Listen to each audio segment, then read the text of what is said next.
toutes et à tous. Il est 14 heures et on est en salle de dos. C'est pas pour autant qu'il va falloir faire la sieste, hein, donc je vais essayer de vous garder un peu avec moi. Et justement, pour créer un petit peu d'interaction avec vous et vous connaître un petit peu, je vais vous poser quelques questions pour savoir aussi à qui je m'adresse et potentiellement adapter aussi un peu ce que je dis. Qui parmi vous fait partie d'une collectivité ? C'est pas mal, c'est majoritairement qui fait partie plutôt d'une entreprise. Donc vous avez tous des doubles casquettes, ceux qui ont levé les mains. Presque. Très bien. Et peut-être aussi, je sais qu'ici, il y a quand même un fort lien, mais qui a vraiment un pied dedans, un pied dans qui se sent vraiment acteur et concerné par les sujets de la montagne. Donc presque tout le monde, mais il y en a quand même quelques-uns qui ne lèvent pas la main. On verra qui vous êtes.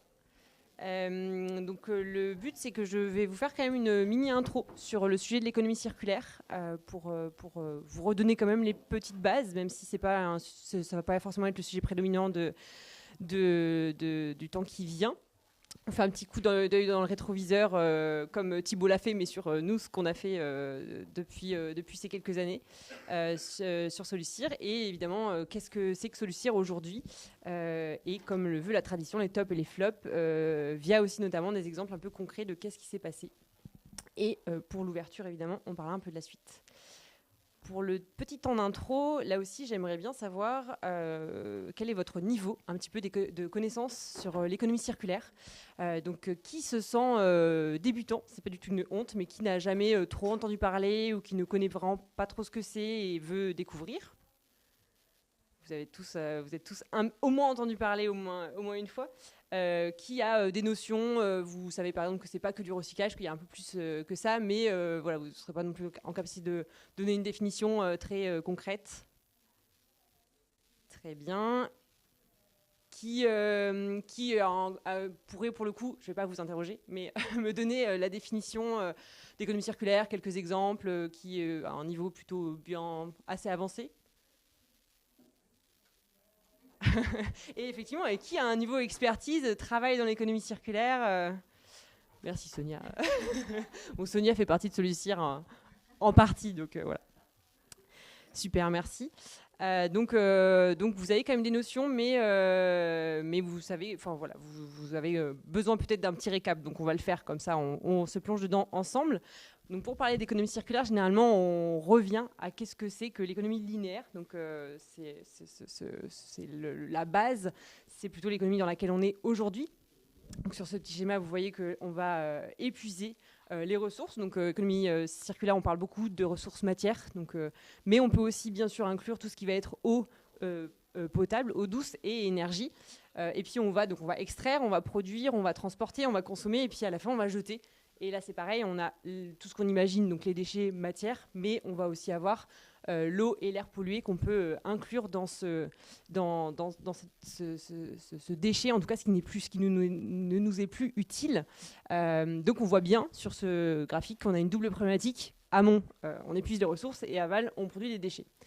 Le principe de l'économie circulaire, c'est simplement, entre guillemets, simplement, mais de boucler et de faire en sorte que on ait plus ces deux problématiques. Et en plus, on voit totalement que dans la nature, tout est cyclique. On a là le cycle de la vie, mais vous avez aussi le cycle de l'eau, le cycle du carbone, le cycle des saisons. Enfin, vraiment, tout a un cycle. Donc, l'idée, c'est aussi de retrouver potentiellement notre petit cycle à nous en tant qu'humanité. Donc l'économie circulaire, on va voir un petit peu qu'est-ce qui se cache derrière les différentes étapes. Donc on part quand même toujours de nos ressources naturelles, puisque c'est le point de départ. Donc on va une première fois extraire les matières, dans tous les cas, transformer les matières premières, créer les composants, assembler les composants, les distribuer et les utiliser. Donc là, c'est la chaîne un petit peu plus technique, comme on peut le voir dans une industrie qui fabriquerait un produit. Et l'idée, c'est justement, là, on s'arrête ici, on reste dans notre économie linéaire, et le but étant de boucler. Donc, on va, la toute première des actions, en réalité, elle s'opère ici, c'est-à-dire qu'il faut d'abord réduire, repenser, et refuser aussi de consommer. Mais les actions qu'il y a ensuite, donc la première, c'est le réemploi. Donc c'est utiliser un produit pour le même usage qu'il a déjà. Donc par exemple, vous avez cette table, et ben, vous allez la réemployer en tant que table. Et donc vous allez juste passer par potentiellement une étape de transport, de distribution, de redistribution de ce produit. Si on continue, on a réparé. Donc réparer, on est plutôt sur le côté potentiellement, on a besoin de rajouter des composants, on a besoin de rajouter des vis, de changer quelque chose, de changer un morceau. La table est cassée, on peut réparer les vis, on peut éventuellement changer le plateau par exemple. Si on continue, on a le côté refabriquer, réutiliser. Donc là, c'est se servir de la table ou de ces éléments pour un autre usage. Donc par exemple, on récupère le plateau pour en faire quelque chose d'autre, on récupère les pieds, on en fait également autre chose. Et donc on est plutôt sur créer les composants. Donc c'est pareil, donc on est de nouveau dans les composants. Donc on continue les étapes. Et enfin, le dernier, qui nous parle à tous, qui est recycler. Mais on voit bien que c'est le dernier axe de l'économie circulaire, c'est le bout de la chaîne. Et c'est celui qui permet quand même de reboucler et de créer ce cercle vertueux. Et ce qu'il faut bien noter, c'est évidemment que plus la boucle est petite et moins il y aura d'impact, parce que à chaque fois que vous élargissez la boucle, il faut repasser par toutes ces étapes qui reconsomment de nouveau de la matière, de l'énergie, de l'eau éventuellement. Petit coup d'œil dans le rétroviseur, du coup, pour vous parler un petit peu de Solucir. Et déjà, qui connaît Solucir ? Ça fait une bonne petite moitié de la salle, donc très bien. Je vais vous refaire un petit peu l'historique de la démarche dont Benjamin vous a fait un premier petit aperçu. Mais effectivement, Solucir est né d'une démarche qui s'appelle Territoire zéro déchet, zéro gaspillage, qui était un programme porté à l'époque de 2015 à 2018 par l'ADEME, animé par Gouvernement de l'Entreprise et co-financé par 4 collectivités. Il faut noter que c'était une des seules démarches en France qui était sur 2 départements. Donc c'était assez fort aussi de regrouper 2 départements pour une telle démarche. Donc avec le Grand Annecy, Grand Chambéry, Grand Lac et Remi-Terre-de-Savoie. 4 collectivités qui se sont regroupées aussi. Cette démarche avait vocation à aller un peu sur ces sujets. Donc à l'époque, on disait zéro déchet, zéro gaspillage pour vraiment parler aux gens. Aujourd'hui, on parle vraiment d'économie circulaire parce que tout le monde on l'a vu, un peu entendu parler. Pas de débutants parmi vous. Donc c'est pour ça que ça avait un peu ce nom-là aussi. Et l'idée, c'était aussi de regrouper les acteurs. Il y a une première édition d'un salon qui s'appelait Solucir. Le nom est venu d'ici. Solucir, si jamais vous ne l'avez pas, ça veut dire solution circulaire. Et c'est Benjamin, d'ailleurs, qui avait soufflé le nom à l'oreille de l'animatrice Shannon de l'époque. Si je me trompe pas, hein, c'est ça. Bravo, merci Benjamin pour ce nom. Donc cette première édition du salon a permis aussi de se dire que les acteurs n'étaient pas tout seuls, qu'il y avait 70 exposants, donc il y avait déjà du monde qui était dans ces démarches-là. C'était aussi de montrer que ça existait, qu'il y avait des choses qui se passaient sur le territoire et de faire venir des entreprises, des collectivités, des porteurs de projets pour se retrouver. Et en fait, ça a donné lieu un peu à une dynamique où les gens ont voulu continuer à se voir, à faire. Donc ils ont fait des dîners, on a eu des conférences, des visites d'entreprises. Des mises en connexion entre les différentes personnes, même si la démarche s'était arrêtée. Donc il y a eu quand même une sorte d'effervescence grâce à ce salon. Et en fait, c'est en 2019, le Grand Annecy qui a dit nous, on aimerait bien une deuxième édition du salon. Qui nous suit ? Donc les autres collectivités ont dit oui, évidemment, on y va aussi. On veut aussi une deuxième édition du salon, même si on n'est plus dans la démarche. Donc cette deuxième édition devait avoir lieu en mai 2020. Et en mai 2020, on sait tous où on était, puisqu'on était à la maison. Covid oblige. Mais finalement, donc on s'est dit, c'est dommage de s'arrêter à simplement un salon. Donc, qu'est-ce qu'on peut faire ? Et on a réfléchi, on a co-construit qu'est-ce que pouvait être cette association, qu'est-ce que pouvait être Solucir. Donc, il y a une structuration juridique. Et donc, c'est devenu, en octobre 2020, une association qui porte, du coup, le nom de la première édition du salon Solucir. Voilà un petit peu pour l'historique. Et Solucir, du coup, qu'est-ce que c'est aujourd'hui ? Parce que c'est aussi qu'est-ce qui a été créé. Déjà, c'est une association qui a pour objet d'instaurer et développer l'économie circulaire comme modèle prépondérant de l'économie de territoire sur le territoire de Savoie, Haute-Savoie, et plus si affinité, parce qu'évidemment, c'est pas fermé. Donc, voilà, je vous le dis avant de vous le mettre. C'est la porte d'entrée référente de l'économie circulaire, du coup, sur ce territoire-là. une association qui rayonne, qui essaime aussi, qui influence les politiques publiques. On a une petite partie de lobbying à notre échelle en faveur du développement de cette économie circulaire. Donc, et c'est aussi un réseau qui se développe autour de ces valeurs fondatrices dans la coopération, le partage, bien qu'il peut y avoir par exemple des personnes qui sont, je sais pas le mot mais concurrentielles, voilà, des entreprises concurrentielles. Il y a des gens qui font la même chose et pourtant ils trouvent quand même des liens, des choses à faire en commun. C'est de la création de liens aussi entre diverses structures, donc que ce soit des entreprises, des collectivités. Il y a le monde de la recherche aussi, avec l'Université Savoie-Mont-Blanc, des élus pour justement aussi trouver ensemble les réponses aux besoins du territoire. Et il y a vraiment aussi cette notion d'écoute des besoins du territoire, donc de savoir de quoi le territoire a besoin pour créer les missions derrière. Et le territoire, je vous en ai parlé, Savoie-Mont-Blanc. Et on a aujourd'hui 226 structures qui sont adhérentes à l'association. Il y a 3 grandes missions dans l'association. La première qui est d'identifier et soutenir les solutions circulaires du territoire. Donc c'est de se dire, ah là il y a un porteur de projet, il a une solution là-dedans, donc comment on peut aussi le mettre en connexion avec ses potentiels clients, comment on peut l'aider, comment on peut le diriger aussi vers des structures qui peuvent l'accompagner par exemple. C'est démocratiser l'économie circulaire auprès du tissu économique local. Donc là, ça passe vraiment par des missions de sensibilisation, de connaissance. Qu'est-ce que c'est que l'économie circulaire? Comment ça se traduit avec des exemples concrets également.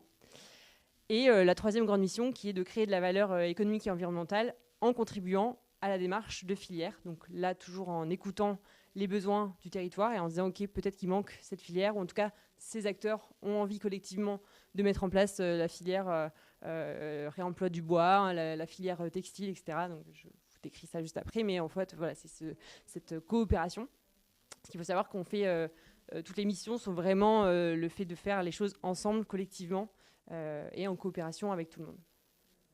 Et le profil des acteurs, donc je vous en ai un petit peu parlé avant, mais c'était pour vous montrer aussi que donc il y a des solutions circulaires, évidemment, c'est aussi le cœur de métier de Solucir. Il y a des entreprises en transformation, c'est donc tout type d'entreprise qui a envie d'aller vers cette économie, a envie de mettre les pieds dedans, et donc adhère aussi à l'association pour venir chercher les bonnes pratiques, les solutions à mettre en place et aider à se transformer. On a aussi là pour le coup des communautés de pratiques, donc c'est aussi je crois qu'il y a quelqu'un qui en fait partie dans la salle. Vous pourrez lui demander ce qu'elle en pense. T-shirt vert, voilà. Grand massif, je souffle.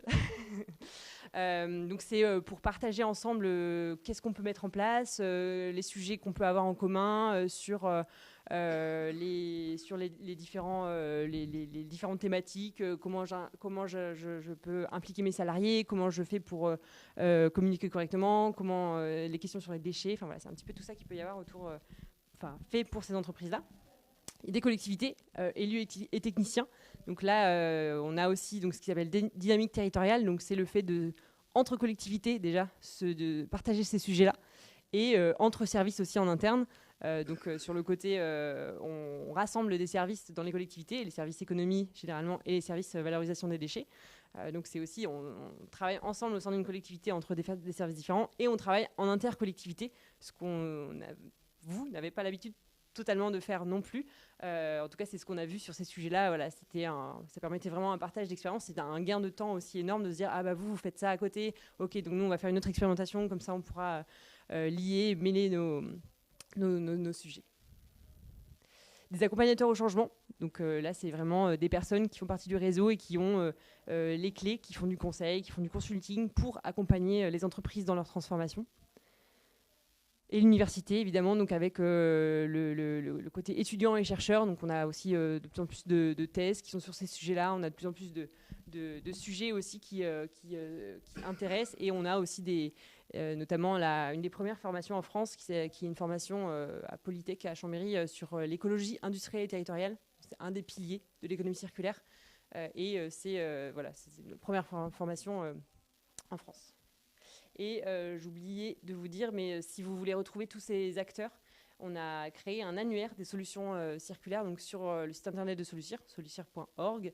Vous retrouverez par profil, par secteur géographique, par outils utilisés, etc., tous les différents acteurs qui peuvent aussi vous aider à mettre en place des solutions. Si vous cherchez par exemple une solution circulaire, vous mettez profil solution circulaire, je cherche dans le BTP, tac, tac, tac, et puis vous avez un panel de toutes les solutions qui peuvent éventuellement vous aider. Et en parlant de ça, donc je vous en ai mis quelques-unes pour vous en parler un petit peu et pour que vous ayez un petit aperçu. Évidemment, comme je vous disais, sur cet annuaire, il y a plus de 150 solutions, donc on ne va pas toutes les voir. Mais c'était vous montrer qu'il y avait différents acteurs. J'ai essayé de vous mettre des choses qui peuvent aussi vous parler, vous, sur vos territoires. Avec, par exemple, le premier, je vais les faire dans l'ordre, ce sera plus simple, Empreinte locale, qui remet en place toute la filière autour du lin et du chanvre à l'échelle de la France. Donc voilà, c'est aussi le côté dans l'outdoor, on sait que c'est encore à une échelle totalement européenne, voire bien mondiale. Donc c'est aussi se dire en France, avec ce qu'on peut avoir, ce qu'on a, qu'est-ce qu'on peut faire. Donc c'est un petit peu tout ça.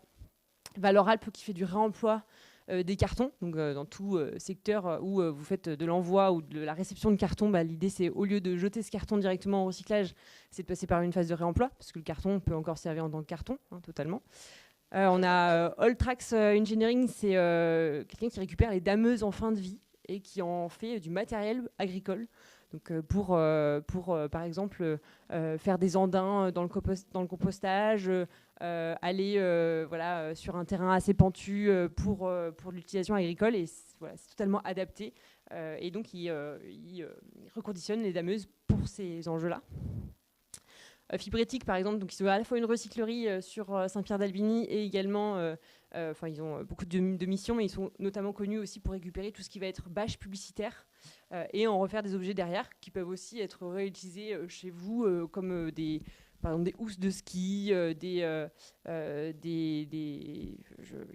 qu'est-ce qui pourrait vous intéresser là-dedans, des trousses, des portefeuilles, plein de choses aussi, et des choses aussi en lien derrière avec le sport aussi. Skitech, je pense que nombre d'entre vous connaissent, donc qui récupèrent les skis en fin de vie pour refaire du coup de l'aménagement intérieur, du mobilier, des abris à vélo par exemple, des ombrières photovoltaïques, etc. Cities, plutôt sur le côté économie de la fonctionnalité, donc être plutôt dans l'usage, dans le service plutôt que la propriété. Donc on partage les voitures, on ne possède pas tous notre voiture, on partage le fait d'avoir une voiture, par exemple. Alpes Consigne aussi, qui remet en place toute la filière consigne sur le verre, tout ce qui est contenant en verre, donc essentiellement pour le moment bouteilles de bière et de vin. À l'échelle des Alpes, donc voilà aussi. Rhizomex qui valorise la renouille du Japon, qui est une plante invasive que vous avez potentiellement sur vos territoires aussi, pour la récupérer. Et en fait, il y a une molécule dans cette plante qui sert dans la pharmaceutique, qui est le resveratrol. Et voilà, donc il peut être réintégré dans des circuits, et ça évite aussi d'aller s'approvisionner ailleurs. C'est se dire, on utilise une plante qui est néfaste, qui est négative, pour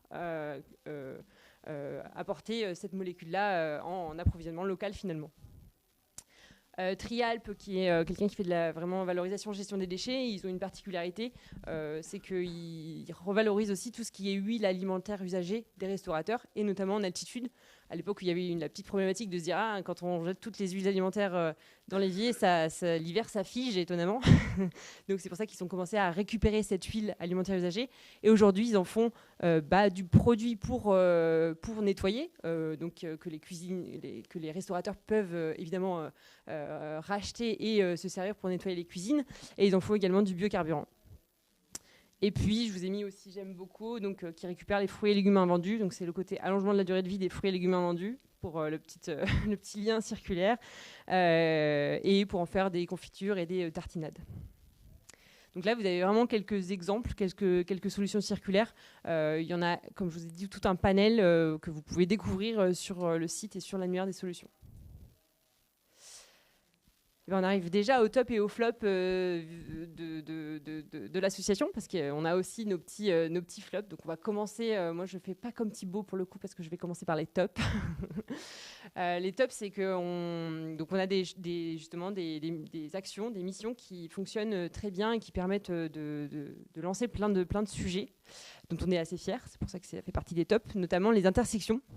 Donc, c'est des ateliers d'intelligence collective pour soutenir l'émergence de filières. Donc, je vous en ai un petit peu parlé tout à l'heure, mais avec là, je vous mets celle qu'on a commencée. Donc, on a initié il y a très longtemps la connexion entre les acteurs de la filière ski, par exemple. Donc, à la fois tous ceux qui sont dans la valorisation, donc les acteurs plutôt aval qui vont, comme Skitech, récupérer le ski, Knockboard pour récupérer les planches de snowboard, ou simplement pour faire aussi Ski and Surf par exemple, qui fait simplement du réemploi de ski, qui reste quand même le leader européen du site de e-réemploi du ski, qui est à Saint-Pierre-en-Faucigny, à côté de La Roche-sur-Foron, pour ceux qui ça parle.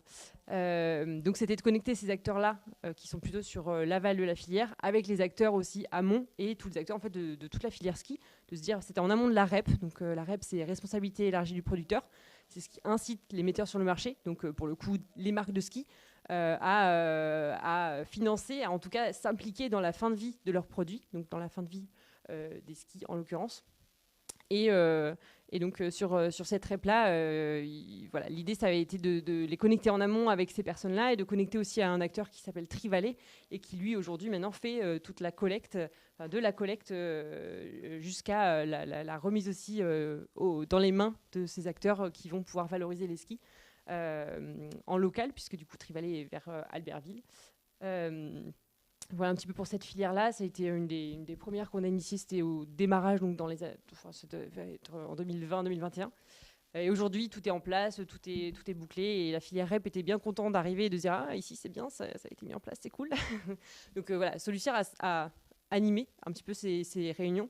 Parce qu'aussi, les acteurs entre eux ont un peu, peuvent avoir quelques peurs de se dire « Ah, mais on est concurrents sur des sujets, on va récupérer le même produit, donc comment on va faire ?» Et puis, c'est pareil, en amont, ils sont aussi concurrents, hein, ceux qui mettent sur le marché. Donc, c'est un peu cette idée de décristalliser ça et de se dire tout le monde peut coopérer et ça va rouler. Ça a été un peu la même chose aussi dans le réemploi du bois. Également dans les jeux et jouets, dans le BTP. Dans le BTP, on est plutôt sur. On a eu une partie aussi soutien, aide pour les matériothèques, et on a eu aussi une partie sur qu'on a toujours en ce moment d'ailleurs. D'ailleurs aujourd'hui, il y a les assises du BTP à Chambéry. Donc c'est sur la partie comment on fait pour vraiment qu'il y ait du réemploi dans le BTP.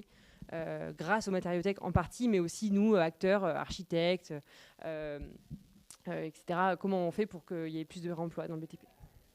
Et on a aussi la partie textile où on est par exemple allé visiter, pour le coup, comme sur le textile, on est très orienté outdoor sur le territoire, visiter avec OSV, Outdoor Sport Valley, on est allé visiter Itératif, ça s'appelle, c'est à Cluse, une entreprise qui fait du démantèlement de tentes et de doudounes. Alors les tentes, ça a vocation à devenir plein de belles choses aussi, mais justement donc, de démanteler ces toiles de tente. Il y a une entreprise qui s'appelle 909, donc, c'est le chiffre 909, et c'est aussi le jeu de mots neuf sans acheter du neuf, qui reprend ces toiles de tente et en fait des vestes coupe-vent et étanches à partir de ces toiles de tente là par exemple.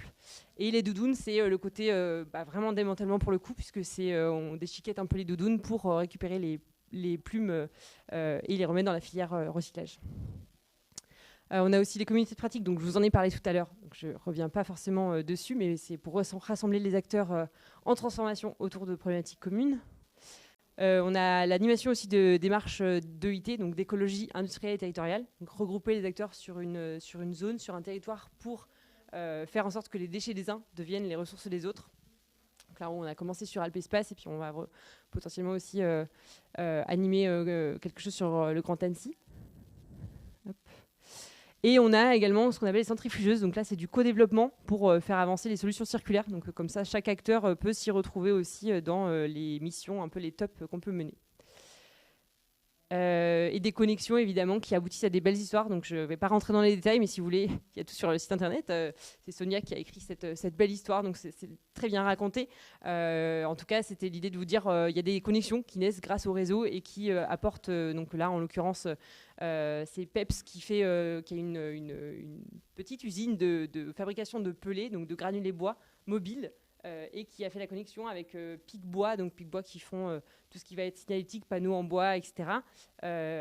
Donc voilà, Pruno a à la fois investi dans le projet de fabrication de pelés et également la première démo et le premier test s'est fait chez eux. Et les flops, il y a évidemment des solutions qui n'arrivent pas à perdurer. Donc ça, on n'y peut pas grand-chose, mais on n'y peut pas grand-chose, on aimerait bien beaucoup plus les soutenir et aller plus loin. Et on en a quand même quelques-unes qui malheureusement ne fonctionnent pas, ne percent pas, ou en tout cas s'épuisent aussi au bout d'un moment à ne pas trouver forcément les modèles économiques ou autres. On a aussi une incursion un peu trop faible dans les vallées parce qu'on parle de Savoie, Haute-Savoie, mais ici on n'est pas encore très présent. On essaye un petit peu de monter dans les vallées, mais je pense que c'est un gros enjeu aussi pour nous. Le secteur du tourisme aussi qui est encore trop peu touché, parce généralement on touche les grands secteurs BTP, industrie, outdoor, agroalimentaire et aussi le lien avec les collectivités. Mais on a le secteur du tourisme qu'on touche pas assez, aussi parce que justement vous avez peut-être vos propres événements et vos propres... c'est très sectorisé, quoi. Pareil, les politiques aussi, qu'on aimerait bien aller encore plus loin avec eux, pouvoir... beaucoup plus les concerner, et on sait que c'est aussi eux beaucoup qui portent, donc c'est aussi d'aller les toucher et ne pas forcément aussi à réussir à chercher et embarquer encore plus de collectivités et d'entreprises dans le réseau, parce que 226 structures c'est bien, mais on aimerait encore en avoir encore plus parce qu'il y en a beaucoup plus sur le territoire, donc quitte à faire autant aller beaucoup plus loin. Et pour vous parler juste de la suite avant que ce soit le temps des questions. L'idée, c'est de mettre en place, du coup, évidemment, les actions pour limiter ces flops. Donc je vous les refais pas, mais voilà, l'idée d'aller plus loin là-dessus, et évidemment, de trouver à les surpasser. On a aussi lancé une démarche qui s'appelle où on veut imaginer le territoire circulaire de demain. Donc, comment ce sera en 2040 ? Qu'est-ce qui pourra se passer, et pour ça on a lancé un peu une démarche, donc on a commencé à réfléchir à ça, donc c'est vraiment sur le modèle des nouveaux récits, des design fiction, un petit peu de se dire ok, qu'est-ce qu'on peut faire, qu'est-ce que c'est en fait, tant qu'à faire autant imaginer qu'est-ce qu'on veut pour pouvoir se dire comment on y va. Donc c'est un petit peu la démarche qu'on a commencé à mener, donc ça a donné lieu déjà à quelques rendus, donc là vous avez par exemple une offre d'emploi un petit peu sur l'explorateur low-tech, une carte aussi une carte postale sur comment sera le territoire demain. Cher papa, je t'écris de 2040. Voilà un petit peu pour la suite. Et ça va nous permettre en fait de construire le plan de vol à 3-5 ans qui va être mené cet été. Donc on est vraiment à un moment charnière de l'association aussi. Merci pour votre attention.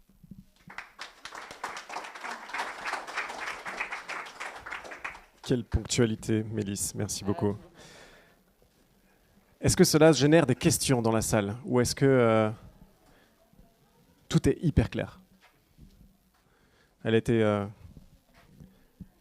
tellement claire que les questions n'ont pas émergé, n'émergent pas encore, ou il y a peut-être besoin de clarification à certains endroits. Allez, c'est parti. N'oubliez pas de vous présenter. Oui, bien sûr, ça marche.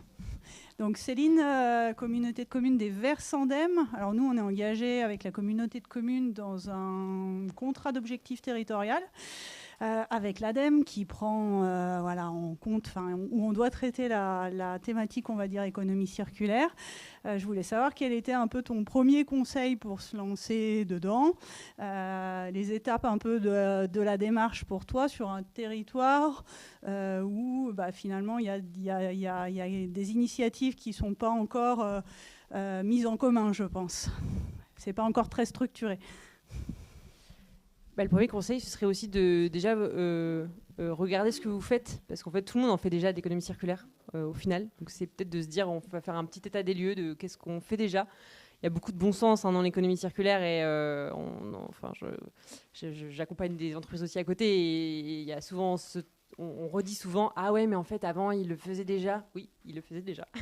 Parce que c'est du bon sens, parce que tout ce qui va être allongement de la durée de vie, réparation, réemploi, c'est des choses qui justement, avec notre société de surconsommation, on a oublié, mais en fait, qui sont déjà là. Et donc, je pense que vous avez déjà des actions, des missions qui sont menées sur vos territoires. Donc, c'est peut-être de les référencer, de les soutenir aussi, parce que c'est important de se dire d'abord on commence par garder ce qu'on a, et puis après il faut aussi se poser les questions jusqu'où vous voulez aller, comment est-ce que vous voyez l'économie circulaire, comment est-ce que vous avez envie de l'incarner, peut-être qu'il y a une stratégie à définir, quelque chose à avoir, qu'est-ce qui peut manquer aussi sur votre territoire, c'est quoi vos besoins, qu'est-ce qui aussi est peut-être votre spécificité, si c'est en montagne, si vous avez des industriels, si vous avez un secteur particulier, voilà, c'est peut-être aussi se poser ces questions-là.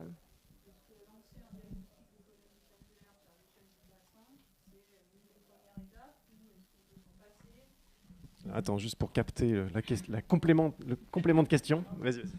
Je monopolise la parole. Est-ce que de lancer un diagnostic d'économie circulaire à l'échelle déjà à quelle échelle? À l'échelle du bassin de vie peut-être. C'est une des premières étapes. Est-ce qu'on peut s'en passer? Est-ce que... c'est effectivement un premier pas qui peut être intéressant, et ne serait-ce que pour vous aussi vous dire ah ouais en fait c'est comme ça. C'est un constat en fait, ça vous permet une photographie de là où vous en êtes à un instant T et de ce qui pourrait éventuellement être possible. À quelle échelle? Peut-être l'échelle de votre structure. Enfin, je ne sais pas si c'est plusieurs collectivités, une communauté de communes. Peut-être que c'est aussi à l'échelle c'est des sujets qui sont portés à l'échelle des Comcom, enfin des intercos. Donc peut-être que c'est aussi dézoomer et aller jusqu'à cette échelle-là pour que ce soit pertinent. Voilà, je pense qu'effectivement c'est une bonne première étape. C'était hier soir Cassiano de la vallée au fin fond de la Suisse, mais qui parle italien. Je vous invite à aller regarder un petit peu. Je n'arriverai pas à prononcer Valpociano, peut-être, c'est la bonne prononciation. Parler de la question de la bonne échelle, trouver la bonne échelle. Quelle est la bonne échelle pour agir? Et voilà, déjà, se poser cette question-là est effectivement clé. Y a-t-il d'autres questions ou interrogations? Ouais. Attendez, je vous laisse le micro, parce qu'on a besoin des questions également. Vos concurrents ou adversaires ou partenaires, ce sont les déchetteries communales, intercommunales, industrielles. Alors comment vous transformez effectivement ces concurrences en complémentarité? Par exemple, je ne sais pas, sur le traitement des skis, des chaussures. Enfin, on voit tout un matériel considérable qui est accumulé, qui est jeté. Et on se demande comment vous pénétrez en Tarentaise et Maurienne là-dedans. J'aurais pas la réponse pour particulièrement comment ça se passe ici, mais en tout cas, ce qu'on dit souvent sur les acteurs historiques, on va dire dans le monde des déchets, puisque c'est un peu la poubelle a envie de nous parler, décidément. En plus, c'est assez. Elle a envie de nous dire des choses là. C'est parfait, pile poil dans c'est le sujet. le représentant des déchetteries. Exactement. Donc il y a cette histoire aussi dans l'historique de Solicir qui dit que les acteurs prestataires déchets avant personne ne se parlait. Je vous ai parlé de Trialp, Trivalé, il y en a d'autres, Nantais, Escoffier. Personne communiquait entre eux parce que justement trop concurrent. Le monde des déchets, je vous l'apprends pas, mais c'est anciennement un petit peu quand même la mafia, et peut-être encore dans certaines zones encore un petit peu. Attention à ce que tu dis. Ouais, on est trop proche de l'Italie, non. Mais justement, en fait, de les mettre ensemble autour de la table, de se dire c'est quoi aussi vos spécificités, parce que chacun en a aussi, chacun a ses propres spécialités, va avoir la bonne échelle pour intervenir. Donc Trial, par exemple, ils ont eu le marché des huiles un temps, c'est vraiment devenu leur truc, et en fait les autres n'ont pas forcément envie de s'y mettre parce qu'il y a tellement d'autres choses aussi à développer. Faut savoir qu'il y a encore beaucoup d'activités à développer dans l'économie circulaire, donc il y a aussi de la place pour tout le monde, donc je pense que c'est ça aussi qui fait qu'il y a moins cette notion de concurrence. Et le fait de se parler, justement, ça a créé, pour le ski en l'occurrence, c'est finalement Trialp qui a, on va dire, le marché global Savoie, Haute-Savoie, Isère et Ain, et qui après a réparti avec ses partenaires. Donc Escoffier va faire la Savoie, Trivalé va faire la Haute-Savoie, Trivalé va faire la Savoie, Trial va gérer la partie 1 Isère. Donc c'est aussi de créer ensemble des liens pour derrière mettre en place des coopérations et que chacun en fait s'y retrouve, puisqu'il y a de la place pour tout le monde pour le coup, comme il y a encore beaucoup de choses à créer. Et concrètement, vous voyez que ça avance ? Je reformule. Concrètement. Ça avance? Eh bien oui, ça avance. En tout cas, à l'échelle du territoire, on adorerait pouvoir l'observer avec des chiffres et créer cet observatoire de l'économie circulaire sur le territoire. Qu'on est en cours de réaliser, mais c'est très compliqué parce que l'observatoire sur l'économie circulaire, c'est pas comme l'observatoire sur le secteur de l'outdoor où on va prendre un code NAF et hop, on a tout ce qui nous sort, le chiffre d'affaires, le nombre d'employés, etc. L'économie circulaire, chacun en fait un petit peu, donc c'est beaucoup plus compliqué à se dire, à chiffrer en tout cas. Mais par contre, on voit que ça avance parce que justement aussi, alors c'est aussi l'évolution des normes et des lois, hein, mais là pour le coup, si on reprend l'exemple des skis et de tous les articles de sport et loisirs, la loi AGEC, anti-gaspillage pour une économie circulaire, a vraiment permis aussi d'aller plus loin sur le fait de prendre les articles de sport et loisirs en compte, mais pas que, hein, il y a tous les déchets maintenant, globalement, ont une filière de fin de vie à mettre en place, donc ça a beaucoup apporté aussi, et les acteurs sont obligés de s'organiser. Donc en fait, ça pousse à ce qu'il se passe des choses totalement sur le territoire et ailleurs. Très bien. Y a-t-il... Oui, Benoît. Oui, Benoît de la Fabrique des Transitions. Nous intervenons juste après avec le territoire de Cossé-Cévennes. Moi j'ai une petite question un peu polémique, parce que l'économie circulaire est parfois accusée de tous les maux, notamment parfois on l'accuse de dépolitiser un petit peu les politiques industrielles et environnementales, parce que finalement on reste dans des logiques de marché, etc. D'autre part, il y en a certains qui considèrent que l'économie circulaire, compte tenu de ses limites, n'est pas véritablement une solution viable aux enjeux auxquels on doit faire face. Et donc, avec le recul que vous avez, avec les expériences que vous avez, qu'est-ce que vous en pensez de ces critiques, et qu'est-ce qu'aujourd'hui vous pourriez nous dire par rapport à la perspective d'efficacité, en tout cas de l'économie circulaire, en tant que réponse dans le contexte actuel? Je pense que là aussi, c'est peut-être une question d'échelle et de visualisation de qu'est-ce qu'on conçoit comme étant l'économie circulaire. Si on prend effectivement que la partie fin de vie du produit, réemploi, réutilisation, réparation, recyclage, si on reste que là-dessus, évidemment, ça ne va pas fonctionner parce qu'on pourra toujours produire plus, on pourra toujours mettre plus sur le marché et on aura beau essayer de boucler la boucle, ça ne va pas suffire, c'est sûr, parce qu'il y a une notion avant et qui est, j'en ai peut-être pas assez parlé, mais effectivement, quand on remonte la chaîne des actions, on commence, en fait, il y a cette notion de 5 R ou 8 R, on peut aller jusqu'au 8 R, et le premier des R, c'est refuser, donc c'est déjà refuser de consommer. Le deuxième, ça va être de réduire, donc c'est de réduire les consommations drastiquement, de revoir aussi par rapport à nos besoins fondamentaux. Donc il y a aussi cette notion-là. Et le troisième qui est repensé. Donc en fait, on est sur toute cette partie amont, avant même de rentrer dans la boucle, de se dire de quoi on a vraiment besoin, comment on peut le faire vraiment bien, en incluant toute la chaîne de vie du produit. Et puis justement, qu'est-ce qu'on est en capacité aussi de dire qu'on n'en a pas besoin, de refuser, de repenser autour de ces sujets-là. Et après seulement, donc ça c'est la partie peut-être amont, achat, voilà ce qu'il y a avant. Sur la partie consommation, on a ces différents R qui effectivement réemployer, réparer, réutiliser. On va rester sur l'allongement de la durée de vie, donc c'est vraiment déjà un super et ce serait un maximum à faire. Et recycler, c'est le dernier, c'est juste celui qui nous permet de ne pas aller reprendre, épuiser de nouvelles ressources. Mais effectivement, on peut le voir comme si on le prend vraiment dans son ensemble et qu'on se dit le but est de limiter la consommation de ressources et de limiter la production de déchets, ça reste quand même une vraie solution par rapport à ça. C'est juste le regard qu'il faut y porter sur toutes ces notions d'économie circulaire. Y a-t-il d'autres questions, remarques?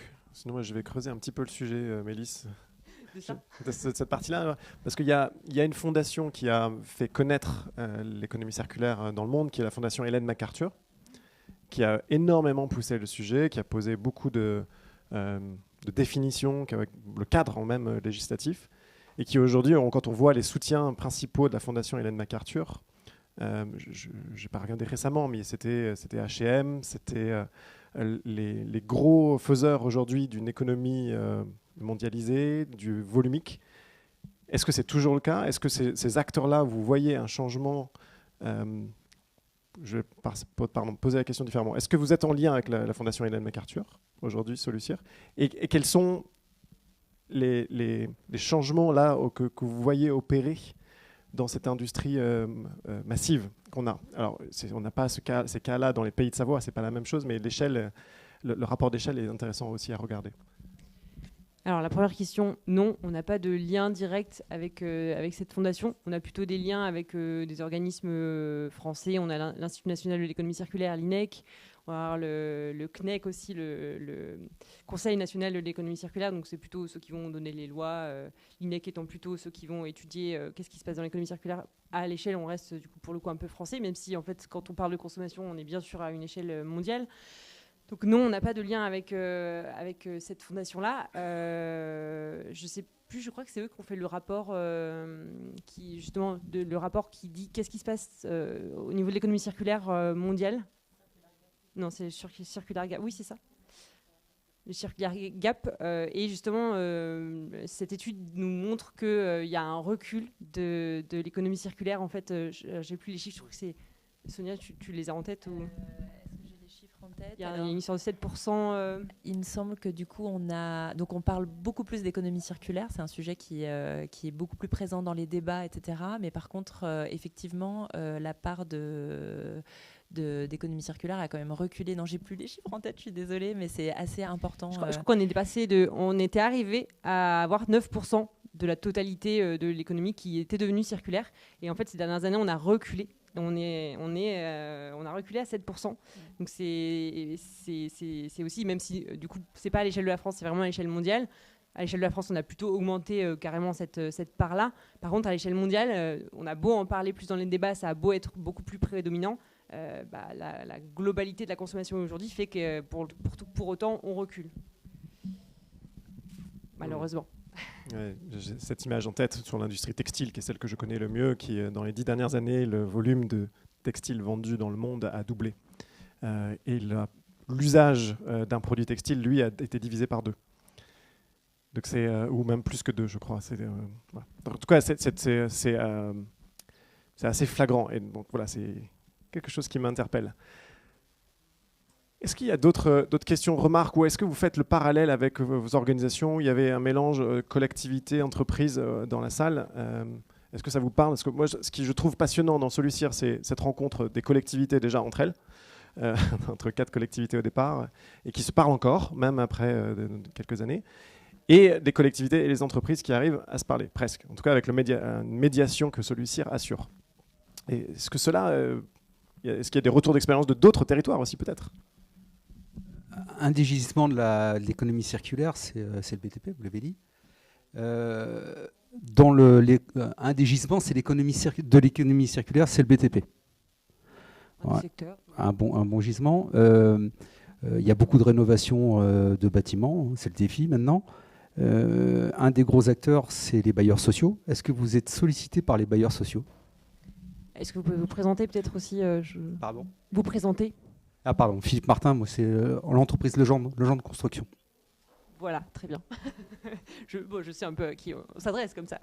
Le bâtiment représente 70% de la totalité des déchets aujourd'hui, donc c'est effectivement un très bel exemple il y a énormément d'actions à faire parce qu'il y a du gisement, comme vous appelez, ça c'est très bien. Effectivement, on ne parle plus de déchets, on parle de gisement si on veut pousser l'économie circulaire un peu plus à fond.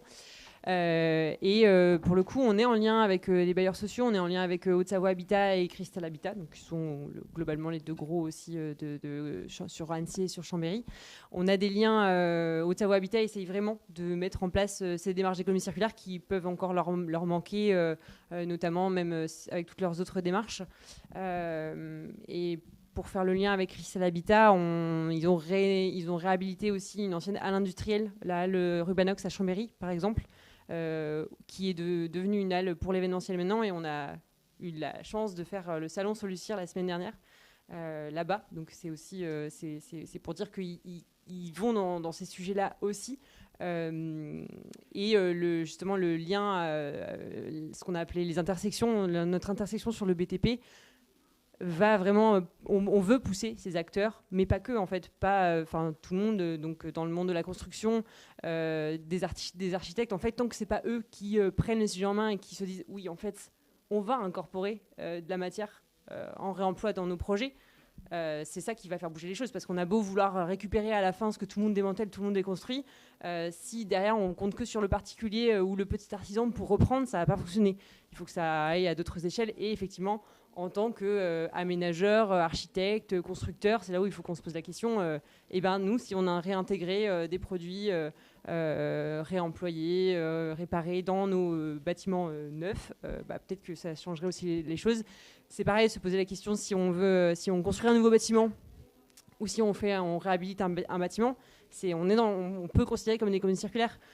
Si les premières choses, c'est de refuser, de réduire et de repenser, construire un nouveau bâtiment, c'est pas une bonne idée, parce qu'on va artificialiser les sols, on va prendre des nouveaux matériaux, on va faire tout ça. Alors même si, effectivement, réhabiliter un bâtiment, c'est beaucoup plus cher, aujourd'hui encore, globalement, c'est quand même ça. Même c'est pas non plus très poussé et aidé comparé à la construction neuve, par exemple. L'idée, c'est d'aller beaucoup plus vers ça, de faire les choses mieux, repenser à ces bâtiments-là, et les faire aussi en sorte qu'ils durent dans le temps. Ce qui est important aussi, donc d'allonger totalement la durée de vie de ces bâtiments-là. On peut totalement voir le bâtiment comme un produit d'économie circulaire à part entière. Est-ce qu'on a une toute dernière petite question, ou sinon on va clôturer ici? J'entends déjà à côté un petit peu de bruit. Allez, une dernière question locale de l'étape. Merci, oui, Gaëtan Romer à la commune de Bourg-Saint-Maurice. Moi, j'avais une petite question sur l'actualité réglementaire. Est-ce qu'il y a des attentes particulières au niveau de futures lois qui vont arriver pour justement soit développer cette économie circulaire ou obliger, est-ce que déjà ça doit passer par là pour obliger certaines entreprises à se mettre un peu sur ce sujet-là? Effectivement, donc en février 2020, il y a eu la loi anti-gaspillage et économie circulaire, AGEC, qui a fait énormément pour l'économie circulaire, parce que là on voit en 4 ans, alors il y a les plus et les moins, comme dans toute loi, dans toute réglementation, mais globalement ça a déjà énormément poussé des filières REP, donc responsabilité élargie du producteur, à se mettre en place. Avant on avait 13 filières qui étaient déjà en place, maintenant on en a 26, donc on a doublé le nombre de filières pour gérer, pour en tout cas que les metteurs sur le marché prennent conscience et prennent la responsabilité de ce qu'ils mettaient sur le marché en fin de vie. Donc c'est déjà assez énorme aussi. Et on voit qu'il y a de plus en plus de choses qui se jouent à d'autres échelles, à l'échelle européenne. Enfin voilà. Il y a la valorisation des biodéchets aussi maintenant, qui depuis janvier, qui est obligatoire, ou en tout cas on est obligé de proposer des solutions de valorisation des biodéchets. Enfin il y a plein de sujets comme ça, et effectivement ça passe par la réglementation. Et ça passera par la réglementation aussi, parce qu'aujourd'hui, le volet économique, même s'il est dans le mot économie circulaire, l'aspect financier en tout cas, est encore assez éloigné des objectifs des structures actuellement, malheureusement. Mais il y a ce truc de se dire vraiment, il faut qu'on impose, parce que ça passera pas par le volet financier tout de suite. Parce qu'aujourd'hui, effectivement, la matière vierge qui vient de l'autre bout du monde, elle est beaucoup moins chère que du réemploi en local, de la main-d'œuvre française, etc. Donc voilà, c'est aussi d'obliger un peu et de pousser vers ça, je pense, au niveau des lois, et c'est totalement fondamental pour changer. Super, merci beaucoup Mélis, qu'on peut applaudir.